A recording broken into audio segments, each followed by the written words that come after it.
হঠাৎ করে আগুনটা এখানে ছড়িয়ে গেছে। একদম নিঃসম, কারোর বলতেও পারতাছি না লজ্জায়। যতই আগুন বাড়ছে ততই বাসায় বাসায় গ্যাস সিলিন্ডার বাস্ট হয়েছে।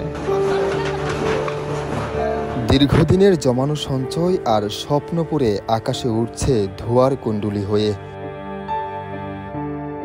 ঢাকার হৃৎপিণ্ড গুলশান লেকের পাশে করাল বস্তি। ঘনবসতিপূর্ণ এই এলাকার মানুষ দিনের পর দিন সংগ্রাম করে বাঁচছে, কিন্তু গত রাতের আগুন সেই সংগ্রামে যোগ করেছে নতুন বেদনা। মুহূর্তের মধ্যে দাউ দাউ করে জ্বলে ওঠে পুরো ঝুপড়িপট্টি। ফায়ার সার্ভিসের একাধিক ইউনিট টানা কয়েক ঘন্টা চেষ্টায় আগুন নিয়ন্ত্রণে আনলেও তার আগে সব হারিয়ে দিশেহারা হয়ে পড়ে বাসিন্দারা। একদম নিঃসম, কারোর বলতেও পারতাছি না লজ্জায়। আগুনটা আসছিল, আমার হাতটা কেঁপে গিয়েছিল। তারপর আম্মু তাড়াতাড়ি করে বুঝছিল, তারপরে আমরা বেরিয়ে পড়েছি। আমাদের 21 বছর যাবতীয় সঞ্চয় যা করছি সব এখানেই করছি, সব এক মিনিটেই শেষ। শুধু পরনের কাপড় চোর নিয়ে বেড়াইছি আমরা, জুতার নিয়ে বেড়াইতে পারি নাই।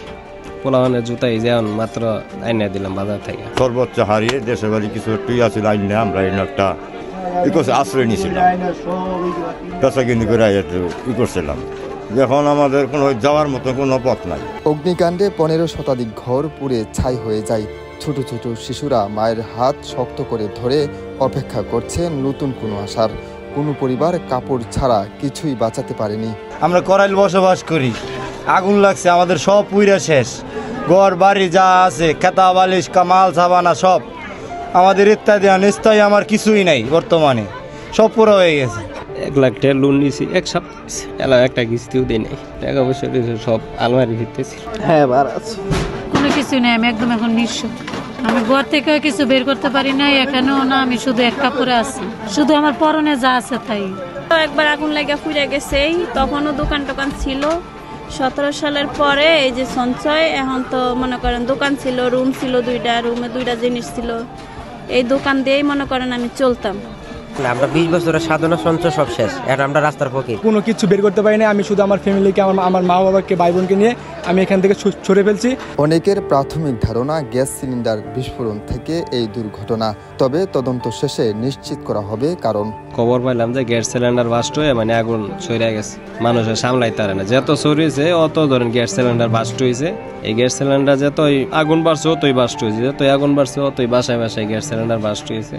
এইভাবে আগুনটা বাইরে গেছে, কেউ নিয়ন্ত্রণ করা সম্ভব হয় না। এটা হলো বউবাজার, ওই যে আপনার থেকে বউবাজার বড় মসজিদ থেকে, এখান থেকে আর একটা চার দোকান থেকে গ্যাস যে বোতলটা, ওটা ওখান থেকে মনে করেন বাস্ট হয়েছে। ওখান থেকে বাস্ট হওয়ার পরে বাতাস মজাজ ছিল আরও বেশি, তখন কারো আগুনটা ছড়তে গেছে। আরো সিলিন্ডার গ্যাস থাকার কারণে, প্রত্যেকটা রুমে সিলিন্ডার গ্যাস থাকার কারণে আগুনটা বৃদ্ধি পেয়েছে। আর ঘর পাশাপাশি একটা ঘরের সঙ্গে একটা ঘর লাগার কারণে এই আগুনটা বেশি তাড়াতাড়ি আর কি ছড়াইছে। এটা তো আমরা ওই রকম সময় করতে পারি না, আমরা বুঝতেও পারি না যে আগুনটা এত তাড়াতাড়ি এভাবে চলে আসবে। তো আরও কিছু গ্যাসের সিলিন্ডারের কারণে সমস্যাটা বাইরে গেছে হঠাৎ করে। আমাদের এখানে আগুন লাগছে আপনার 5:45টার দিকে, গ্যাস সিলিন্ডার বাস্ট হয়ে। তা আগুন লাগার সাথে সাথে আরো এখানে তো আপনার গ্যাস নাই, সবার বাড়িতে সিলিন্ডার, এই সিলিন্ডারে আগুনটা বেশি বাড়ছে।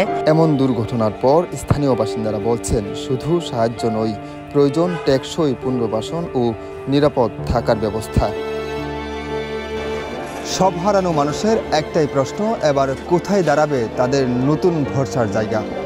সহমর্মিতা ছাড়া আপাতত কোনো পথ খোলা নেই। আব্দুল আল কাউসার, জাগো নিউজ, করাল বস্তি, ঢাকা।